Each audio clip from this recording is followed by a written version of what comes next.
বিয়ানীবাজার থানা এলাকায় গত ৫ আগস্ট গুলিতে নিহত ৩ জনের মরদেহ উত্তোলন করে ময়নাতদন্তের নির্দেশ দিয়েছেন বিজ্ঞ আদালত। বিষয়টি নিশ্চিত করেছেন এ ঘটনায় থানায় দায়ের হওয়া একটি মামলার তদন্ত কর্মকর্তা। তিনি বলেন, সপ্তাহখানেক পূর্বে আদালত জেলা ম্যাজিস্ট্রেটকে মরদেহ উত্তোলনের জন্য ম্যাজিস্ট্রেট নিয়োগের নিমিত্তে পরবর্তীর করণীয় পালন করার নির্দেশনা দেন। ৫ আগস্ট বিয়ানীবাজার থানায় হামলা, ভাঙচুর ও অগ্নিসংযোগ চলাকালে গুলিতে ৩ জন নিহত হয়েছেন।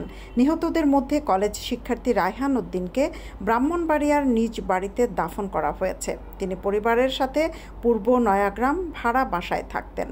অপর নিহত একই এলাকায় মইনুল ইসলামকে টিএনটি রোডে অবস্থিত পৌরসভার কবরস্থানে দাফন করা হয় এবং মোল্লাপুর ইউনিয়নের কুটুখালীপাড় এলাকার পারিবারিক কবরস্থানে নিহত তারেক আহমদের মরদেহ দাফন করা হয়েছে।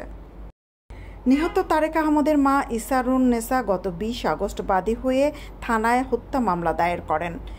গত ২৬ আগস্ট নিহত রায়হান উদ্দিনের ভাই বোরহান উদ্দিন এবং মইনুল ইসলামের স্ত্রী শিরিন বেগম বিয়ানীবাজার থানায় পৃথক মামলা দায়ের করেন। এসব মামলার আসামি সাবেক এমপি নুরুল ইসলাম নাহিদ, জেলা আওয়ামী লীগের সাধারণ সম্পাদক নাসির উদ্দিন খান সহ উপজেলা আওয়ামী লীগ ও সহযোগী সংগঠনের বিভিন্ন স্তরের নেতাকর্মী।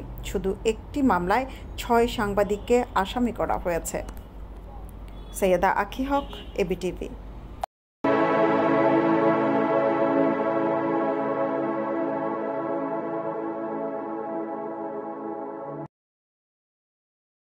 বিয়ানীবাজারে টিএনটি রোডে ইবনে আল মতিন টাওয়ারে রেডি ফ্ল্যাট ভাড়া দেওয়া হচ্ছে। শীতাতপ নিয়ন্ত্রিত কক্ষ, attach bathroom, kitchen, dining, lift, CCTV, বিশাল পার্কিং ও ছাদ সহ থাকছে শিশুদের জন্য বিনোদনের ব্যবস্থা।